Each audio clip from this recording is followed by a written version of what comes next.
Jokie protesto koncertai nebepadės. Susitaikykim su tuo, kad mus, begalvės aveles, reikia gelbėti nuo mūsų pačių.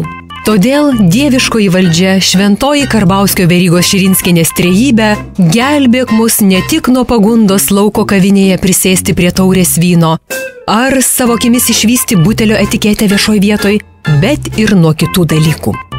Pirmasis su prašymu žemai nulenkęs galvą į valdžią kreipėsi Marijonas Mikutavičius. Atsiprašęs už tėvus, kurie jo neišauklėjo, ką dabar priversta atlikti valdžia, ir kad linksmai leido laiką su draugais, Marijus nuolankiausiai paprašė, kad valdžia pareguliuotų, ant kurio šono jam miegoti, nes juk yra teisingas šonas ir ne. Tad jei kalbos minutėlė dar spėtų pridurti ir savo prašymus, kaip mus gelbėti, būkit mėly, užregistruokit, nes juk kitaip mes prapuolę. Pirmas prašymas. Gal galėtų valdžia liepti mums gerti daugiau vandens, minimum 2 litrus per dieną.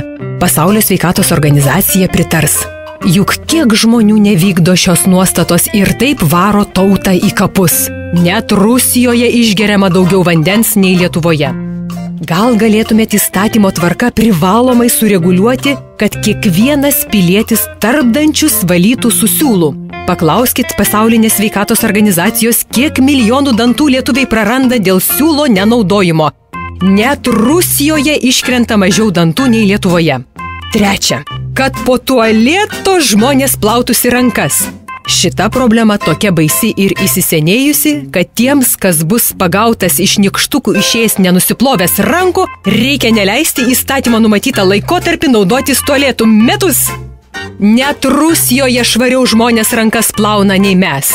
Ketvirta. Įstatymais reikia uždrausti valgyti apsvilusius mėsos kraštelius, nes tai gryni kancerogenai. Net Rusijoje gražiau apsvilusius kraštelius nupjausto nei Lietuvoje.